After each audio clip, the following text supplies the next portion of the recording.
Dieu employa beaucoup de moyens pour confirmer la grandeur de son message. Dieu, appuyant leur témoignage par des signes, des prodiges et divers miracles, et par les dons du Saint-Esprit distribués selon sa volonté. Hébreux 2,4. Tous les miracles accomplis par le Seigneur Jésus-Christ confirment la grandeur du grand salut. La puissance du Seigneur est tellement grande. Tout ce qu'il a dit s'est accompli. Il y eut un jour une grande tempête en mer, et les disciples étaient terrorisés. Déjà l'eau pénétrait dans le bateau. À la seule parole de réprimande du Seigneur, le vent cessa. Il se fit un grand calme.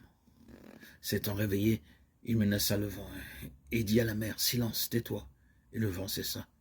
Il eut un grand calme. Marc 4, 39. Il a aussi guéri toutes sortes de maladies.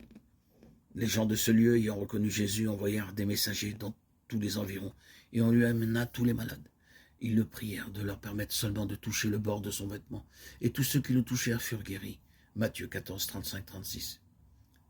Les miracles et les prodiges qu'il a accomplis confirment la grandeur du grand salut qu'il nous est offert. Comme nous sommes insensés de négliger un si grand salut, nous nous comportons avec une grande légèreté à son égard. Nous ne passons pas suffisamment de temps à genoux pour saisir la grandeur de notre Sauveur et celle du salut. Si nous possédons quelques objets de valeur, nous le conservons avec beaucoup de soin et d'attention. Mais nous ne nous soucions pas du grand salut accompli par un si grand Sauveur. Il est tellement grand que Dieu a chargé les anges d'être des esprits à notre service. Ne sont-ils pas tous des esprits au service de Dieu, envoyés pour exercer un ministère en faveur de ceux qui doivent hériter du salut? Hébreux 1, 14. L'œuvre du salut ne sera complète en nous qu'au jour du retour du Seigneur Jésus-Christ.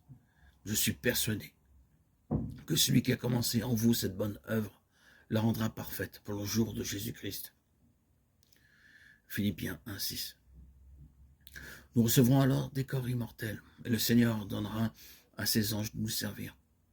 Lorsque l'œuvre sera accomplie, nous pourrons nous rendre n'importe où dans le royaume céleste et ordonner aux anges de nous servir.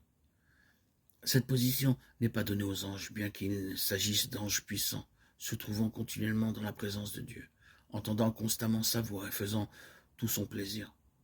Ce sont néanmoins des esprits à notre service. Quel grand salut, quel grand honneur, quel grand privilège, quel grand amour et quelle grande grâce. Par son livre merveilleux, la Bible, et au moyen de ses serviteurs, Dieu a pourvu à notre instruction concernant son grand amour. Le Seigneur dit, soyez donc parfaits, comme votre Père Céleste est parfait.